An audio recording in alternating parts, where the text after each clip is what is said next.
عبداللہ بن مسلمہ نے بیان کیا کہ میں نے امام مالک رحمۃ اللہ علیہ کو پڑھ کر سنایا ابن شہاب کی روایت سے کہ حضرت عمر بن عبدالعزیز نے ایک دن عصر کی نماز میں دیر کی، پس عروہ بن زبیر رضی اللہ تعالیٰ عنہ کے پاس تشریف لے گئے اور انہوں نے بتایا کہ اسی طرح مغیرہ بن شعبہ نے ایک دن عراق کے ملک میں نماز میں دیر کی تھی جب وہ عراق میں حاکم تھے۔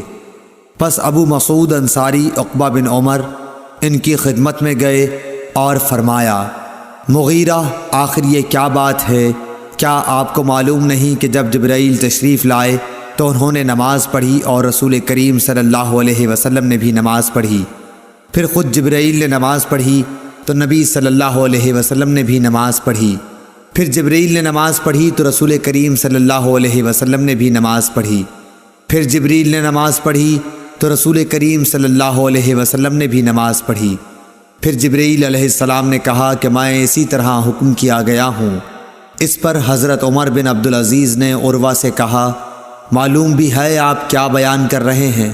کیا جبرائیل نے نبی کو نماز کے اوقات عمل کر کے بتلائے تھے؟ عروہ نے کہا، ہاں، اسی طرح بشیر بن ابی مسعود اپنے والد کے واسطے سے بیان کرتے تھے۔ صحیح بخاری حدیث نمبر 521۔ عروہ نے کہا کہ مجھ سے عائشہ رضی اللہ تعالی عنہا نے بیان کیا کہ رسول اللہ صلی اللہ علیہ وسلم عصر کی نماز اس وقت پڑھ لیتے تھے جب ابھی دھوپ ان کے حجرے میں موجود ہوتی تھی، اس سے بھی پہلے کہ وہ دیوار پر چڑھے۔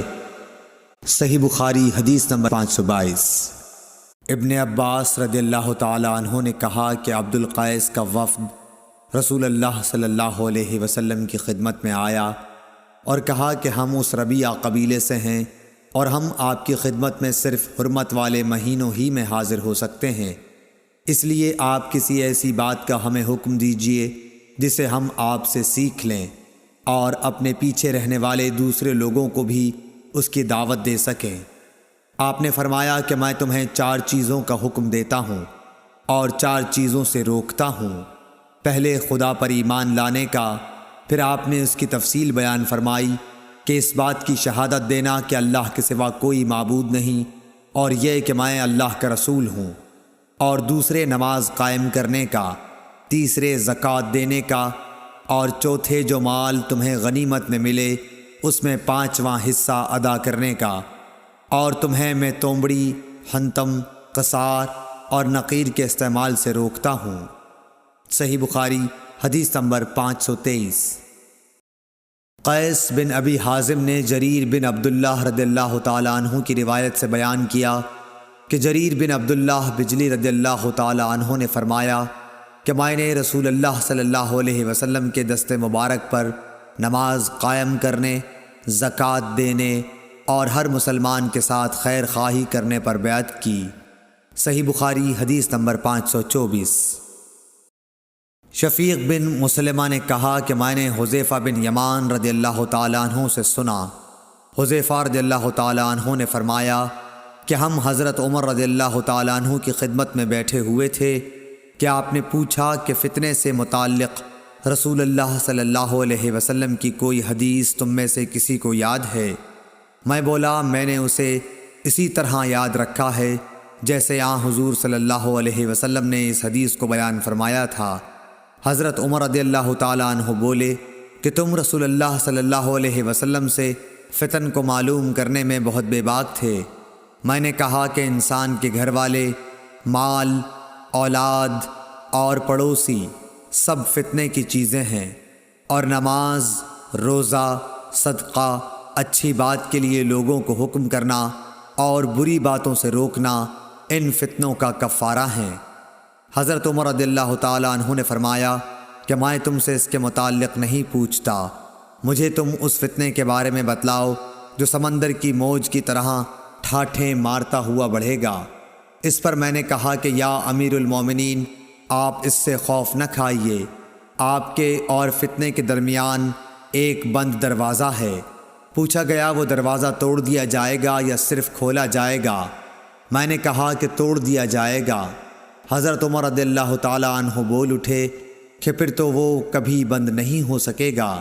شفیق نے کہا کہ ہم نے حذیفہ سے پوچھا کیا حضرت عمر رضی اللہ تعالیٰ عنہ اس دروازے کے متعلق کچھ علم رکھتے تھے؟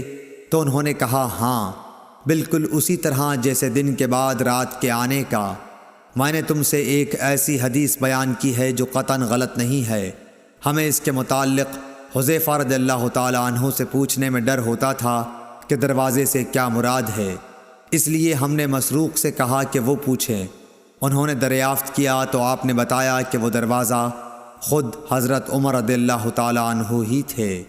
صحیح بخاری حدیث نمبر 525۔ ابن مسعود رضی اللہ تعالیٰ عنہ سے روایت ہے کہ ایک شخص نے کسی غیر عورت کا بوسہ لے لیا اور پھر نبی کریم صلی اللہ علیہ وسلم کی خدمت میں آیا اور آپ کو اس حرکت کی خبر دے دی۔ اس پر اللہ تعالیٰ نے یہ آیت نازل فرمائی کہ نماز دن کے دونوں حصوں میں قائم کرو اور کچھ رات گئے بھی، اور بلا شبہ نیکیاں برائیوں کو مٹا دیتی ہیں۔ اس شخص نے کہا کہ یا رسول اللہ صلی اللہ علیہ وسلم، کیا یہ صرف میرے لیے ہے؟ تو آپ نے فرمایا کہ نہیں، بلکہ میری تمام امت کے لیے یہی حکم ہے۔ صحیح بخاری حدیث نمبر 526۔ ولید بن ایزار کوفی نے خبر دی کہ میں نے ابو عمرو شیبانی سے سنا، وہ کہتے تھے کہ میں نے اس گھر کے مالک سے سنا، آپ عبداللہ بن مسعود رضی اللہ تعالیٰ عنہ کے گھر کی طرف اشارہ کر رہے تھے۔ انہوں نے فرمایا کہ میں نے نبی صلی اللہ علیہ وسلم سے پوچھا کہ اللہ تعالیٰ کی بارگاہ میں کون سا عمل زیادہ محبوب ہے؟ آپ نے فرمایا کہ اپنے وقت پر نماز پڑھنا۔ پھر پوچھا اس کے بعد؟ فرمایا والدین کے ساتھ نیک معاملہ رکھنا۔ پوچھا اس کے بعد؟ آپ نے فرمایا کہ اللہ کی راہ میں جہاد کرنا۔ ابن مسعود نے فرمایا کہ حضرت صلی اللہ علیہ وسلم نے مجھے یہ تفصیل بتائی، اور اگر میں اور سوالات کرتا تو آپ اور زیادہ بھی بتلاتے، لیکن میں نے بطور ادب خاموشی اختیار کی۔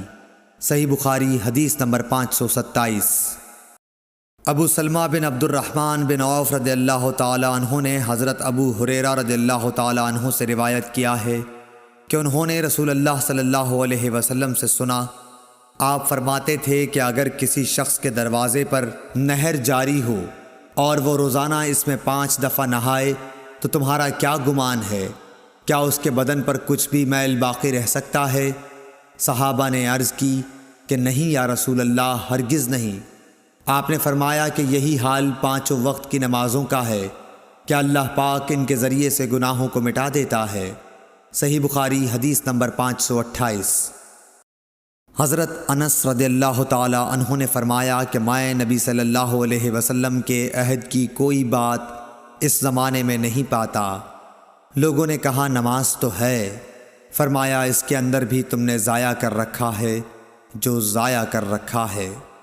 صحیح بخاری حدیث نمبر 529۔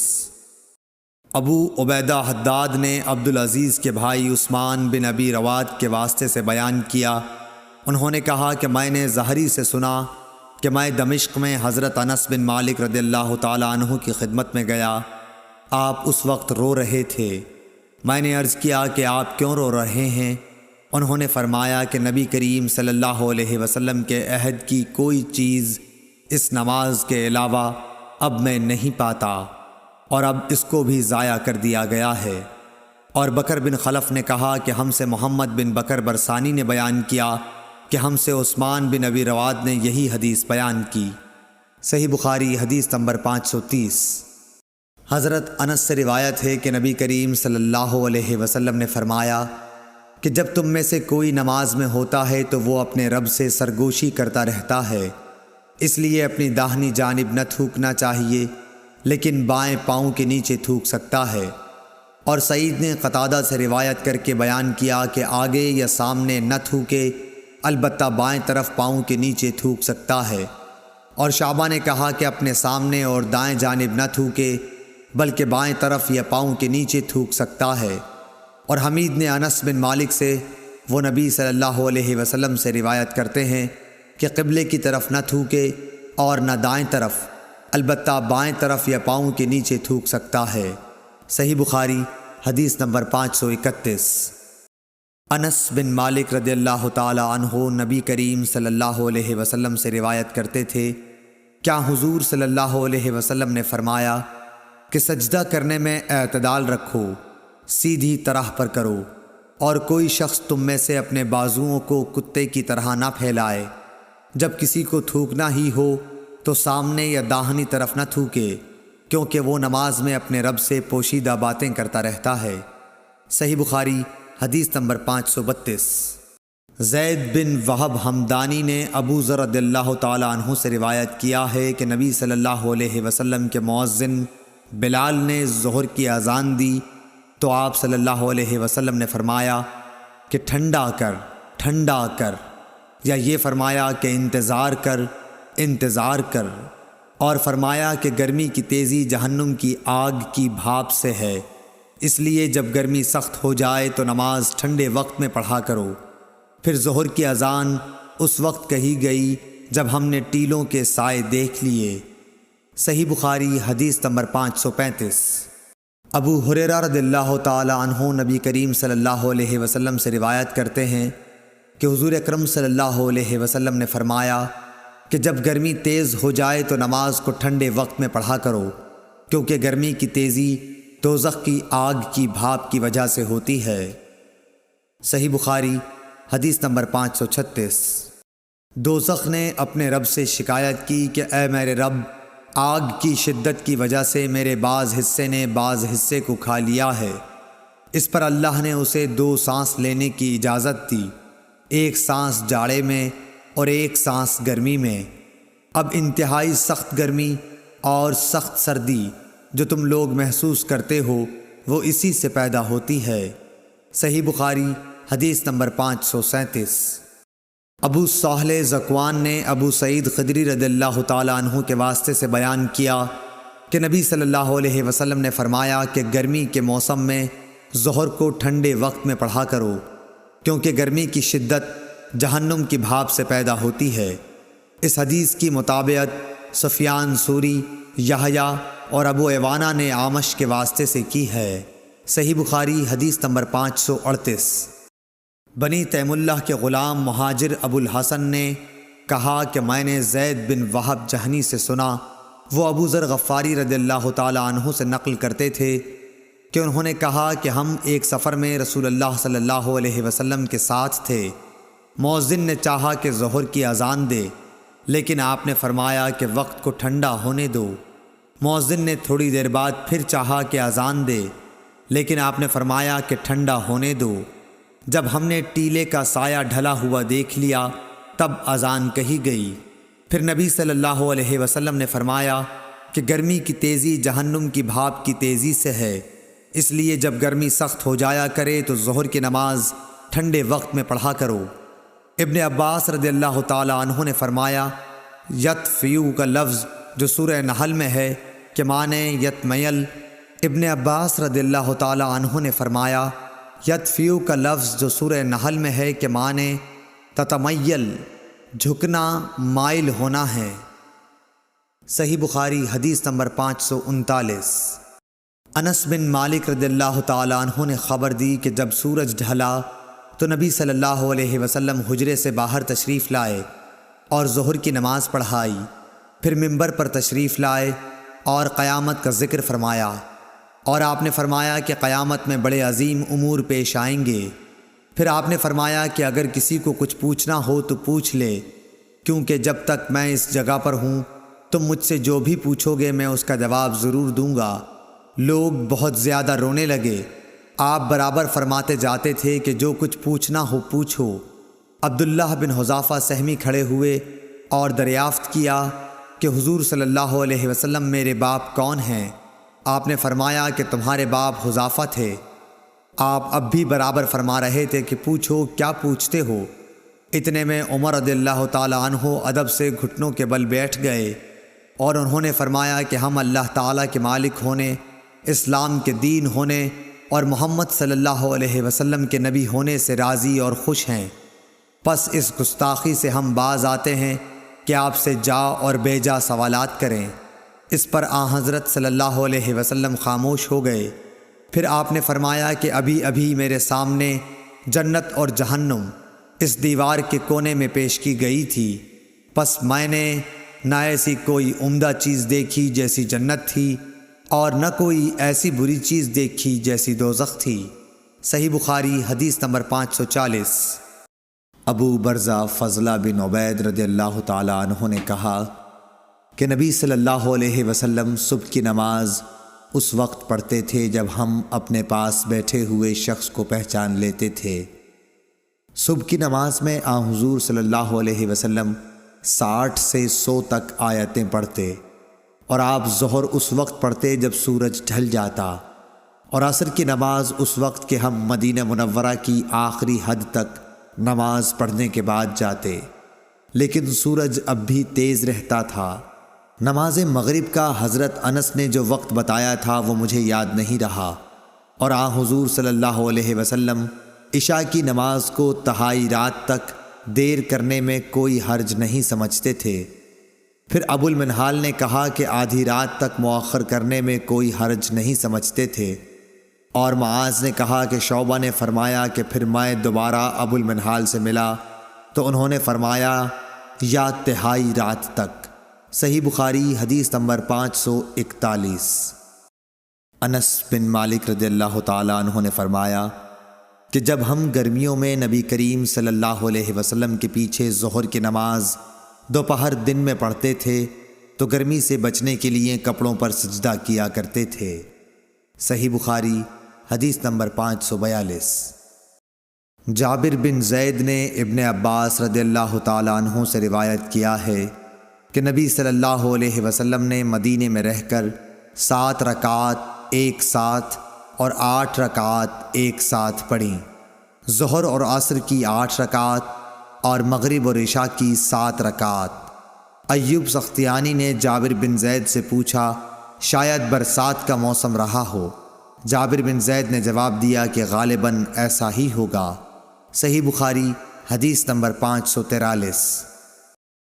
ہشام بن عروہ نے اپنے والد سے روایت کیا کہ حضرت مائی عائشہ صدیقہ رضی اللہ تعالی عنہا نے فرمایا کہ نبی صلی اللہ علیہ وسلم عصر کی نماز ایسے وقت پڑھتے تھے کہ ان کے حجرے میں سے ابھی دھوپ باہر نہیں نکلتی تھی۔ صحیح بخاری حدیث نمبر 544۔ عروہ بن زبیر رضی اللہ تعالی عنہ نے حضرت عائشہ صدیقہ رضی اللہ تعالی عنہا سے روایت کیا ہے کہ رسول اللہ صلی اللہ علیہ وسلم نے عصر کی نماز پڑھی تو دھوپ ان کے حجرے ہی میں تھی، سایہ وہاں نہیں پھیلا تھا۔ صحیح بخاری حدیث نمبر 545۔ حضرت عائشہ صدیقہ رضی اللہ تعالی عنہا فرماتی ہیں کہ نبی کریم صلی اللہ علیہ وسلم جب عصر کی نماز پڑھتے تو سورج ابھی میرے حجرے میں جھانکتا رہتا تھا، ابھی سایہ نہ پھیلا ہوتا تھا۔ امام بخاری کہتے ہیں کہ امام مالک اور یحییٰ بن سعید، شعیب رحمہم اللہ اور ابن ابی حفصہ کی روایتوں میں ظاہری سے والشمس قبل ان تظہر کے الفاظ ہیں، جن کا مطلب یہ ہے کہ دھوپ ابھی اوپر نہ چڑھی ہوتی۔ صحیح بخاری حدیث نمبر 546۔ سیار بن سلامہ نے بیان کیا کہ میں اور میرے باپ ابو برزہ اسلمی رضی اللہ تعالی عنہ کی خدمت میں حاضر ہوئے۔ ان سے میرے والد نے پوچھا کہ نبی کریم صلی اللہ علیہ وسلم فرض نمازیں کن وقتوں میں پڑھتے تھے؟ انہوں نے فرمایا کہ دوپہر کی نماز جسے تم پہلی نماز کہتے ہو سورج ڈھلنے کے بعد پڑھتے تھے، اور جب عصر پڑھتے اس کے بعد کوئی شخص مدینے کے انتہائی کنارے پر اپنے گھر واپس جاتا تو سورج اب بھی تیز ہوتا تھا۔ سیار نے کہا مغرب کے وقت کے متعلق آپ نے جو کچھ کہا تھا وہ مجھے یاد نہیں رہا، اور عشاء کی نماز جسے تم عتمہ کہتے ہو اس میں دیر کو پسند فرماتے تھے، اور اس سے پہلے سونے کو اور اس کے بعد بات چیت کرنے کو ناپسند فرماتے، اور صبح کی نماز سے اس وقت فارغ ہو جاتے جب آدمی اپنے قریب بیٹھے ہوئے دوسرے شخص کو پہچان سکتا، اور صبح کی نماز میں آپ 60 سے 100 تک آیتیں پڑھا کرتے تھے۔ صحیح بخاری حدیث نمبر 547۔ اسحاق بن عبداللہ بن ابی طلحہ سے روایت ہے، انہوں نے حضرت انس بن مالک رضی اللہ تعالی عنہ سے اس حدیث کو روایت کیا۔ انہوں نے فرمایا کہ ہم عصر کی نماز پڑھ چکتے، اور اس کے بعد کوئی بنی عمرو بن عوف قباء کی مسجد میں جاتا تو ان کو وہاں عصر کی نماز پڑھتے ہوئے پاتا۔ صحیح بخاری حدیث نمبر 548۔ ابو امامہ سعد بن سہل کہتے تھے کہ ہم نے عمر بن عبدالعزیز کے ساتھ ظہر کی نماز پڑھی، پھر ہم نکل کر حضرت انس بن مالک رضی اللہ تعالیٰ عنہ کی خدمت میں حاضر ہوئے تو دیکھا آپ نماز پڑھ رہے ہیں۔ میں نے عرض کی کہ آئے مکرم چچا، یہ کون سی نماز آپ نے پڑھی ہے؟ فرمایا کہ عصر کی، اور اسی وقت ہم رسول اللہ صلی اللہ علیہ وسلم کے ساتھ بھی یہ نماز پڑھتے تھے۔ صحیح بخاری حدیث نمبر 549۔ انس بن مالک رضی اللہ تعالیٰ عنہ نے فرمایا کہ رسول اللہ صلی اللہ علیہ وسلم جب عصر کی نماز پڑھتے تو سورج بلند اور تیز روشن ہوتا تھا، پھر ایک شخص مدینے کے بالائی علاقے کی طرف جاتا، وہاں پہنچنے کے بعد بھی سورج بلند رہتا تھا۔ ظاہری نے کہا کہ مدینے کے بالائی علاقے کے بعض مقامات تقریباً 4 میل پر یا کچھ ایسے ہی واقع ہیں۔ صحیح بخاری حدیث نمبر 550۔